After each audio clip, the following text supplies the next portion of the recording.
Арбаңыздар ардактуу телекөрүүчүлөр, 7 каналыбызда чай үстүндө сырдашуу берүүсү өз кызматын баштамакчы. Бардыгыңыздарга кутман кеч, жагымдуу эс алуу кааламакчыбыз дагы өз ишибизди алга улайлы. Эмесе, мына ушундай ар таңда бардыгыбыз бир жакшы жылуу мамиле менен адамга болгон пейилибизди, ниетибизди түздөө менен башталат эмеспи? Андыктан жакшыга жанашсаң өсөсүң дейт. Бүгүн дагы Куттуу студиябызга келип отурган бир кадырлуу биздин таланттуу инсандарыбыз келип отурат. Куттуу студиябыздын коноктору эстрада ырчысы Тилек Чакенов жана ошондой эле Адилет Жумабаев, Азим Абышев деген мырзаларыбыз келип отурат. Ассаламу алейкум жигиттер. Алейкум ассалам. Арбаңыздар ардактуу жалпы кыргыз эли. Ушундай кереметтүү сонун жайдын аптаптуу күндөрүндө жалпы кыргыз эли менен амандашып жатканыбызга кубанычтабыз. Анан ушундай жакын досторубуз менен биригип трио болуп атайын элге бир шаң тартуулайлы, баарлашалы, маектешели деп келип калган учурубуз. Бар болуңуздар. Ассаламу алейкум. Урматтуу өнөр баккан кыргыз журтчулугу. Кутман күн каалайбыз барыңыздарга. Ийгиликтүү болсун күнүңүздөр. Рахмат. Ушинтип бизге алтын көпүрө болуп эл менен жолуктуруп аткансыздар. Баракелде. Ассаламу алейкум кыргыз элим. Чай үстүндө сырдашуу эфирин көрүп жаткан бардык кыргыз элине салам жолдойм. Кудайым буйрса эфирди кызыктуу кылганга аракет кылалы. Албетте. Баракелде. Баягы Куттуу студия деп калдык. Мына ушул көптөгөн залкарларды, көптөгөн өнөр ээлерин ушул сиздер айткандай көпүрө болуп, эл менен сиздерди байланыштырып, атыңыздарды алайга, даңкыңыздарды далайга жеткизе турган жер эмеспи? Анан ушул Куттуу студияда бир жакшы тилек, ниеттер болот эмеспи? Эми чуу дегенде эле сиздердин бир жакшы өсүп келе жаткан инсан экениңиздерди, элге өнөрүңүздөрдү тартуулап жатканыңыздарды билебиз. Жана дагы ушул бардык телелерден түшпөй калдыңыздар. Анткени кийинки күндөрү ушул үчөөңүздөрдүн бир аткарууңуздар дагы ырлар. Өзгөчө Тилек мырза, сиздин жанагы биз жолуктук долбооруңуз өзгөчө дагы бир элге таанымал болду окшойт. Кичине бир чакан маалымат берип кетиңиздер. Эмне болуп ал биз жолуктукка барып калдыңыз? Ким түрткү болду? Түрткү негизи өзүм эле чечип бардым ал жерге. Ушундай Кыргызстанда бул чет коңшу мамлекетте да ачылганда мындай нерсечи. Бул передача негизи кыргыздарга да керек го деп ойлойм да. Себеп дегенде азыр баягы ала качуу деген кыргыздарда жоюлуп кетти да. Ооба. Анан мен ойлойм бул жерде кээ бирөө ойлойт, айтат да, ушул нерсенин кереги жок го деп айтышат. Менин жеке оюм да, башкаларды билбейм, бирок мен үчүн бул передача керек деп айта алам. Бул нерсени баягы убакыт өтүп, мен өзүмдүн жашым 30га жакындап баратат да. 29, Кудай буйрса бир 2 кадам аттасам эле буйрса 30 тамагын ичип, алкулдун ак боз атын мине турчу убакыт келип калды го деп ойлойм да. Анан бул нерсени өзүм чечип эле бардым. Ошол жерден балким өзүмдүн бактымды табат болушум керек деген ой менен эле барып эле катышып калдык. Талапкер болуп катыштык да. Анан барып ошактан баягы өзүм өнөр жатта жүргөндөн кийин ыр жазып, ошактан ырдап калгам. Анан ошондон бир аз кичине аз-маз элге бир аз тараган ырыбыз болду да. Ошонун аркасы менен. Анан эң башкысын айтайынчы, таптыңызбы анан бактыңызды ошол жерден? Буйрса негизи таба элекмин чындыгында. Демек ал биз жолуктан бактыңыз табылган жок. Жок, табылган жок. Бирок ошон менен эле катар мындай өзүмдүн кесибиме мындай жакшы бир түрктү берди да. Негизи баягы кээ бирөө айтат, аякка хайп үчүн барасың дейт да. Аякка барып отурган өзү эле хайп да. Бул жерге келип отурганыбыз эл көрүп атат, ал өзү эле хайп. Эл көрүп атат, значит ал да хайп. Анан буйрса эми балким сырттан таап каламбы, же балким аяктан таап каламбы, буйрса жакшы ой, тилек, максат бар. Баракелде. Эң башкысы кайдан тапсаңыз дагы өзүңүзгө бир татыктуу жар табышыңызга тилектешпиз. Анткени өнөрдү дегеле баалаш кыйын да айымдарга. Анткени ошол биз жолуктуктан да айтканыңыз эсимде. 10 күн үйдө болушу мүмкүн, 10 күн такыр үйдө турбай калышы мүмкүнмүн, анан ошондой бир жуп тапканга тилектешпиз. Азим мырза, Адилет мырза, сиздер өзүңүздөр үйлөнгөнсүздөрбү, үйлөнө элексиздерби? Биз үйлөнгөнбүз. Баштан баштай турайын. Ошо үйлөнгөнбүз, уулум бар. Кудайым буюрса дагы күтүп атабыз. Баракелде болсун. Эфирди келинчегим көрүп атат. Буюрса бардыгына салам жолдойм. Ата энеме, бир туугандарыма жакшы жубайым бар. Баракелде. Аман эсен көз жары болсун. Азим мырза. Бойдокмун. Атаңыз. Мен барам деп коесуң. Буюрса таба элекпиз. Кудай буюрса эми маңдайга жазганда турат кош кейик татабыз эми. Эми алдыда жакшы ой тилек максаттар бар. Мындай бир аз ошол кыялдарга, максаттарга жетсек анан буюрса үйлөнөбүз деген. Баракелде. Баарыңыздарга бакыт тилейбиз. Эми кичине үй бүлөдөн алысыраак, өзүбүздүн жүргөн өнөр жагында жүрөсүздөр. Чыгармачылык тууралуу сүйлөшөлү. Чыгармачылыгыңыздарда бардык жерге барсаң эле кандай жаңылык дейт. Эми жаңылыгыңыздарды азыр соц тармактан, Инстаграмдан, бардык TikTok, айтор баягы маалымат жетиштүү. Эми азыр кайсыл чыгарманын үстүндө иштеп жатасыздар? Же болбосо ыр жаздырып жатасыздарбы? Чыгармачылык дегенде аябай деле эмес, колдон келишинче аракет кылып атабыз. Буюрса клип тартып жаздырып, азыр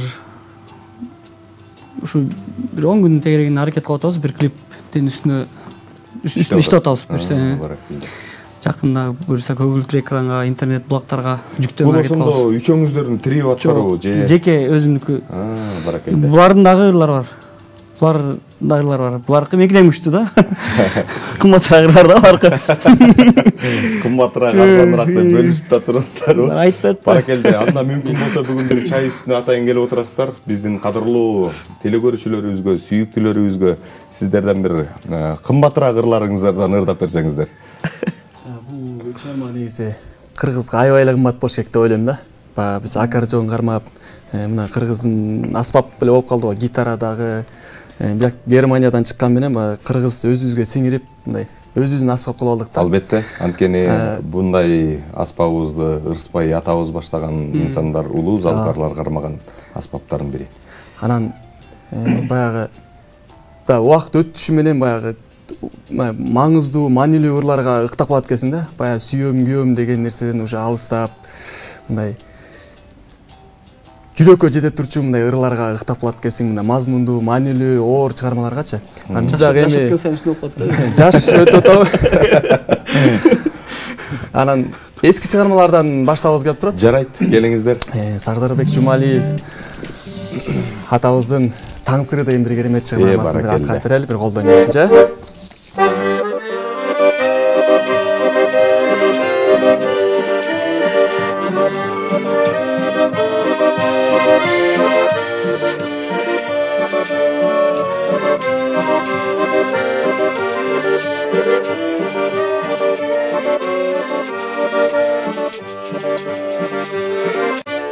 Dönüşünce gözlerinden şanılan nurlarına kurgandayran bökülür.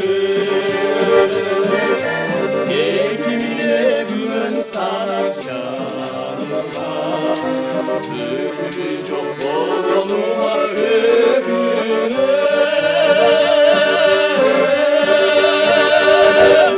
Kimge aytıp tügümdü, kimge var öpünü.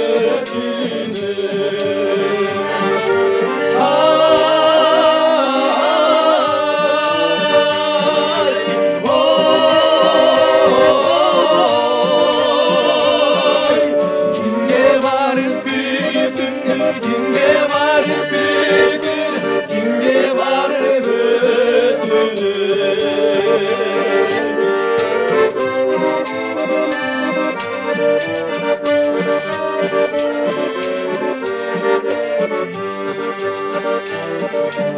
Kamçılıca kavuşmak utandı, ancak ettin tanrı saltın ölgünü. Taba almayım ayrılganda hayçını, artık benim başka yerim gönlümü.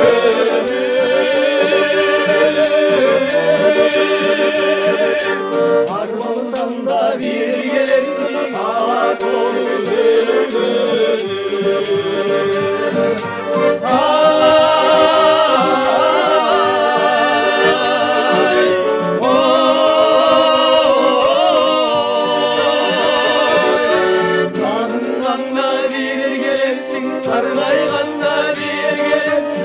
ала толу көңүлү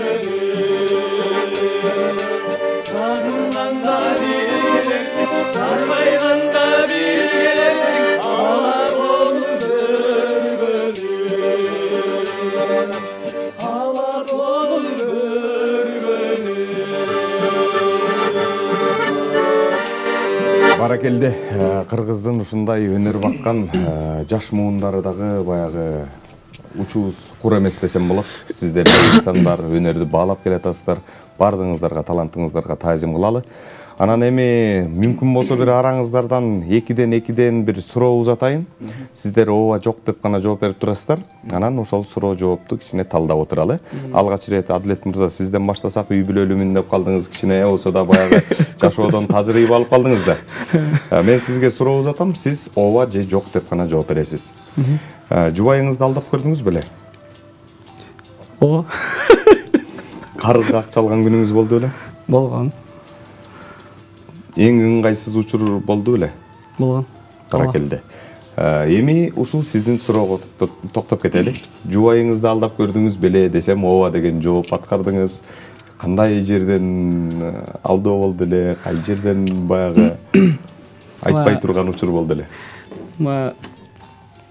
Кыргыздын жаштылыгынан чыга баштады. Эми баягы мындай да. Болду, балдар менен ойноп бильярдка кетип каласың же башкача кетип каласың, UFC кетип каласың өзүң. Ошолорду кээде жашырып турган нерселер болот. Баягы айтат го, баягы аял кишиге дагы айта турган нерсе болот, айтпай турган нерсе да болот депчи. Эми бул жеңилирээк баягы эмелер, өзүнүн балдары менен жүргөн нерселер бар, өзүбүздүн баягы ичаран, баягы бул чыгармада, бул чөйрөдө жүргөндүктөн биз деле көптү көрө элекпиз. Бирок жашыра турган нерселер бар да. Сыртка деле айтпай турган нерсе бар. Келечекке деле анчамчылар жашырып кое турган нерсе бар. Ал көрүп чач тике туруп да калбасын дегенчи. Баракелде. Ишер үйгө барганда кирбей калбасаң болот. Баракелде. Баягы айтор үй бүлөнүн ынтымагын бузбаш үчүн гана ошондой жалгандарды айтканга туура келет. Келечек бул эметпейт, мен бул чөйрөмөн. Келинчек мага караганда көбүрөөк калбайт ат десеңиз. Көбүрөөк калбайт көргөндө. Мени баягы бул эметпейт да, туура түшүнөт да. Ал эметпейт. Калбайт атсам деле. Мен ушпайт деп коем. Баракелде. Баракелде. Тилек мырза, бактымды биз жолуктан таап алган жокмун дедиңиз. Азыркы тапта жүрөгүңүздү багындырган айымдар барбы? Ошо азыр издөөнүн үстүндөмүн да. Издеп атам, түшүнгөн, мени түшүнгөн, бирибизди түшүнгөн. Бай эме деп атпай, жубай тандоодо аябай чарча дейт да. Өмүр бою бактылуу болуп жашаш үчүнчү. Анан убакыт негизи эч ага эле үйлөнмөк негизичи. Мындан жашыраак кезде көп эле жакшы кыздар чыккан, сүйлөшкөн менен эле, сүйүшкөн, күйүшкөн. Баягы жашоо турмуштун ылдый өйдө соккусуна бир аз убакыт өтүп кетти да, ошондон чыгыш үчүн, дагы алдыга жылыш үчүн убакыт өтүп кетти. Анан убакыт эми келди го деп ойлойм да. Тагдыр жараткан ушундай кылып жазып койгон окшойт. Сен ушу бир 30га чыкканда же ушу 29га чыкканда өз тегиңди таап, ушундай бир бар багың ачылат деген окшойт да. Эми Кудайга шүгүр биякта эме болуп калдым. Элдердин комментарийин көчөгө чыкканда делечи. Ай, бактың таптың көп эле ушуну сурайт да. Таптың, анттың, ай, менин кыз менен таанышып койчу, антип мынтип койчу. Бирок Кудайга шүгүр эле буюрса, эми өз теңимди Кудай буюрса, ушу быйыл таап, бир башын эки кылып, көлдөн болом да өзүм. Көлгө барып, көл деп калдыңыз, Тилек мырза, кечиресиз. Балким ушул сиз таанышкан кыздарга өзүңүздүн жериңизди, айылыңыз тууралуу айтсаңыз, жоопкерчиликтен качып жаткандыр. Окуй, баягы Садыр Нуркожоевичтин келини болуш дагы чоң жоопкерчилик деп. Негизи ошо ажообуз менен бир айламбыз да, сиз айткандай. Анан билбейм, балким эми жоопкерчилик деп деле айта албайм. Бара берсе, мисалы, кең суура шаар болду десеңиз, Кудайга шүгүр, эми акырындан оңдолуп, жакшы болуп келатат. Буюрса эми бир өз тегимди таап, мен деле муну Адилет айтып атпай, кубандырат да, бул дагы балдары менен ар ойноп, бер ойноп, баягы бойдок мындай убакыт өтүш менен суктанат экенсиң да, кыялданат экенсиң. Мен да ушундай бир балам болсо, мен деле ушундай аяшкабыз аябай түшүнүктүү да. Адилет деп колдоп, монтип колдон алып, аркасынан түртүп мындай окат кылып Баракелде. аябай мыкты кеме да. Чыгармачыл инсан туура жар тандоодо өтө кылдаттык менен сиздин өнөрүңүздү баалай турган жуп алышыңыз керек. Бул да чындык нерсе. Эми бир суроом болсун сизге эле, Тилек мырза. Жашоодогу фобияңыз, сиздин эң бир коркунучтуу, корко турган нерсеңиз эмне бул? Жашоодогу Коркунуч жарата турган нерсе. коркунуч жарата турган мен эмеден корком. Жакын адамдарды жоготуп алуудан корком да. Эң жакын адамдарды жоготуп алуудан аябай корком да. Демек сиз жакындарыңызды дайым эстеп турасызбы? Баягы кокусу эми адамбыз да, пендебиз баарыбыз, кокусу өтүп кете турган болсо же бирне ушундай ойлонуп анан ошондон улам коркусузбу деп атам да. Мен эмне үчүн бул нерсени айтып атам? Себеп дегенде мен да жакын адамдарды жоготком да. Мен ошондон коркуп калгам да. Ошол нерсе кичинекей кезимде мындай мээңе сиңип, коймой ушу жакындарым деп азыр мындай эмет турам да, мындай. Ушулар аман болсо экен депчи, каралашып, мындай Ошолордун жардам берип турам да. Мен ошол нерседен коркот экен, фобиям. Баракелде. Мындай жалпы жолунан мындай чоңураак айтып жооп бере турган болсом, ошо жакындарды жоготуп алуудан коркот. Анткени ар бир адамга жакынын жоготуу чындыгында кыйын. Эми эч кимибиздин арабыз кемибесин, бардыгыбыз түгөл бололу. Бир үчөөңүздөр мына той аралап жүрөсүздөр, жакшылыктарга кызмат кылып жүрөсүздөр. Кичине эфирибизди дагы көңүлдүү жагына буралычы. Бир эсте калган күлкүлүү окуяларыңыздар же болбосо бир ыңгайсыз болгон учурлар болду беле? Тойдо болобу, концерттик программаларда болобу? Азим сенде бош керек көп. Араңыздардан эле эмеси го дейм менин жанында баягы күлкү жаратуучу. Кодул да негизи өзү аз күлдүрөт. Бул жактан эми үчөөбүздө мындай нерсе болду элек. Бирок Адилет экөөбүз менен чогуу чыгып калган дос балдарыбыз менен болуп калат кээде. Ошонун бирин эстей кетсек, Азим мырза. Кандай учурлар болду эле? Эсин салды. Ошо мындай ушундай суроо бергенде эстеп алып Мен эстеп атам да. Эстедим, ушуну жардам берип бизге эстетип. 1 жыл мурун бош керек. Көлдө болчу. Көлдө бир дос балам, комузчу бир дос балам экөөбүз тойго барып, анан башка тойго берип, башка тойду алып бара бериптирбиз да. Келдиңер оо деп аябай шашып барганбыз да. Анан ар жак көчөдө дагы бир той болот да. Биз алып барып атабыз анан. Аркабыздан башка тамадалар келип калды да. Бул биздики депчи. Ошол аябай эсте калыптыр да. Кандайча депчи анан аяктан жүктөнүп анан кайра берки тойго кеткенбиз да. Азыр эстедим да. Биз өткөндө мына 10 күн аралык болуп калдык окшойт, 1 айга жете элек. Улуттук деле радио корпорацияга барганбыз тиги УТРКга. Түштенде деген берүүдө турганан 4-өөбүз болчубуз, ал жакта үчөөбүз барганбыз. Анан айыр болчу. Анан 2-2ден команда болуп жарышып атканбыз да. Анан мен жанымдагы бала экөөбүз келип калды кезек. Анан кайсырды дайылдап атабыз анан. Замирбек Үсөнбаев атабыздын кечирип кой деген чыгармасын ырдайлы деп. Ал мен аккордеонду алып эле ойноп баштадым. Жана зар болдум деген ыр бар го. Ошону ойнодум да. Ошону ойноп эле кетип атат. Анан чода ырдайлы деп тигин ырдаш керек да. Ырдайлы деп атсам башкача да. Анан проекти башка келип туруп анан ырды кайра тиге буруп анан ырдап кеттик. Мен ойнодум да. Аябай мындай кызарып татып аябай жаман болдук. Жаңы эле айтып атса кечирип кой деген чыгармасы, Замирбек Үсөнбаев атабыздын чыгармасы деп атса мен зар болдум да ойноп эле. Экөө анткени окшош да. Ошол эки чыгарма окшош. Мындай мелодиялары окшош кетет да. Окшоштук жагынан мен алмаштырып ойноп алдым да. Анан бирок тиги ырга сразу аттап кеттик. Биз аябай бирок жарылдык, Баракелде. Жигиттер келиңиздер эми. Сиздерден дагы бир чыгарма сураналы. Атайын ушундай бир бүгүн бир болгону жарым сааттын тегерегиндеги эфир экен. Бир жакшы маанай тартып алат сиздерден бир жакшы чыгарма болсун. Аптаптуу күнүнүн сыгында ушу жалпы көрүп жаткан кыздарымды ысык көлүн жыйын алып барып келсек кандай болот? Баракелде. Бизден Раматов болуп кеткен. Кайрадан кечирип койду баштабасың. Гүлбибі Орозкул эжекебиз аткарып жүргөн ортомчу бизге ысык көл деген чыгарманы аткарып берели. Автору көпчүлүктүн баягы жүрөгүнөн түнөк тапкан ырда. Аябай. Расул Маматкулов агабыздын да.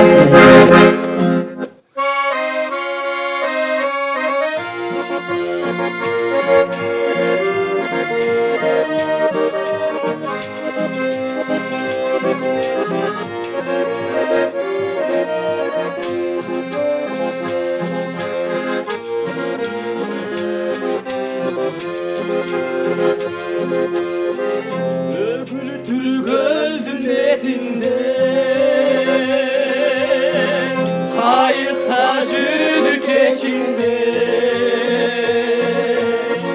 Kaldığımda süzüp aratı Haraldım dengesinde Altında süzüp aratı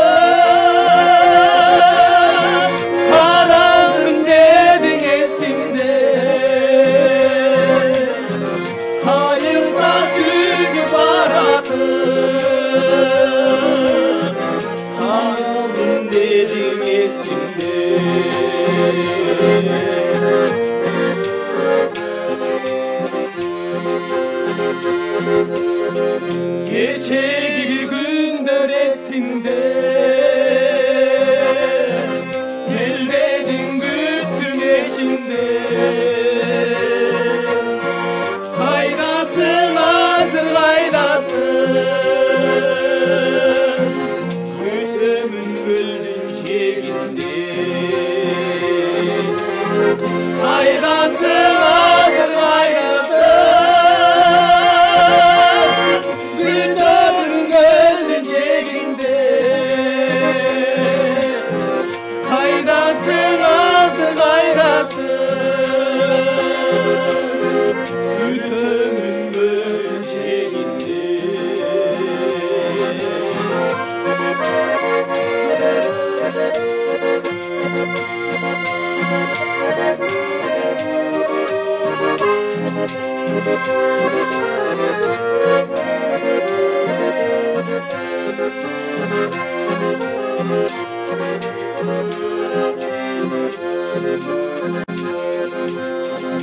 Ölümde sütükteyi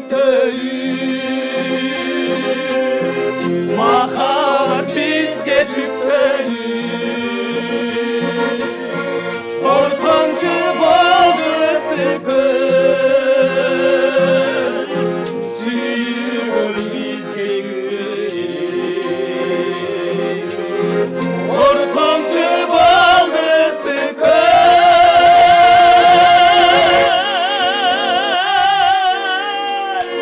Suyuyor bizge güzeli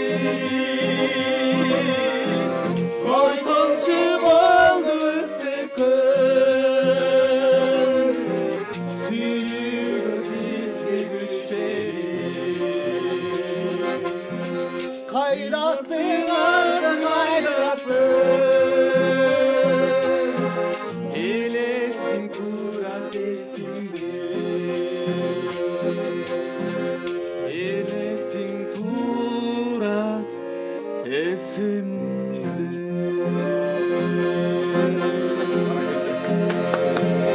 Урматтуу телекөрүүчүлөр, чай үстүндө сырдашуу берүүбүздү алга карай улайбыз. Келиңиздер эми, жигиттер. Азыр эле атап кеттик. Тилектин жерин, элин, кайсыл жерден экенин тактап алдык. Азим мырза, Адилет мырза, сиздер өзүңүздөр кай жактын кулуну болосуздар? Кай жактын топурагын кечип, кай жактын булакын ичип чоңойгон жигиттер сиздер? Биз Таластан болобуз. Талас областынын Бакайт районунун Кызысай айылынан болобуз. Ошол жакта чоңоюп, ошол жакта мектебин окуп бүтүп, анан ушул жака келип кызмат кылып жүргөн кезибиз. Баракелла. Мен Нарын областынын Атбаш районунун Кара Суу айылынан болом. Ошол айылда Карыбек атындагы орто мектепте окуп бүтүп 2013-жылы Бүйүс Арабишин Алиев атындагы Кыргыз мамлекеттик маданият жана искусство университетине келип тапшырып 2018-жылы аяктаганбыз. Үчөөбүз тең ошол жакта окуганбыз. Анан азыр бүтүп мен билим берүү тармагында иштейм. мугалим болуп эмгектеп. Баракелде. Номер 86 жалпы билим берүү орто мектебинде. Музыка сабагында. Музыка сабагында. Баракелде. Демек мына ушул сиздерди ушул ыр дүйнө Бишеналиева университет табыштырган десем жаңылышпайм э? Ошондо 10 жыл болду. 10 жылдан бери эр шаркар ушулардын азабын тартып эле жүрөм деп. Баракелде. Баягы үйлөнгөн катары Адилет мырза сиздерге болгон бир акыл насаатын айтып калабы? Деги эле мындай жубай тандоодо же болбосо үй бүлөлүк бир кыйынчылыктар болот. Үй бүлөдө сөзсүз бир кыйынчылык болот. Анан ошол нерселер менен жашоодон өткөргөн тажрыйбасы менен бөлүшүп турабы? Негизи Адилет экөөбүз тойго аябай көп чыгабыз да. Кудайдын куттуу күнү экөөбүз элдин кызматына болуп калабыз, анан айтат аябай мондай болот тилек, үйлөнгөн кандай сонунда деп. Мындай бакыт негизи балалуу болуп, бала чакаңдын күлкүсүн көрүп, небере жыттап ошол да. Ооба. Жубайыңдын колунан чай ичипчи. Адилет дагы ошол менен өзүнүн немелерин айтып калат. Мен ушундай жубайды аябай мындай карагам дейт да. Ушундай бир тандап туруп, ушундай аяшкаңды ушинтип туруп, миллиондордун ичинен ушу аяшкаңды алгам деп айтып калат да. Анын чындыгында өзүнүн кеңешин берип турат үйлөнгөн катары. Мондай кылсаң тилек, мондай кыз менен сүйлөшсөң ушундай чыдайт. Мондай кыз менен сүйлөшүп ушинтип мындай көп эмесин акыл насаатын айтып калат. Адилеттин жубайы боюнча айткан мындай эме да. Бенепске келгендей эле болот го.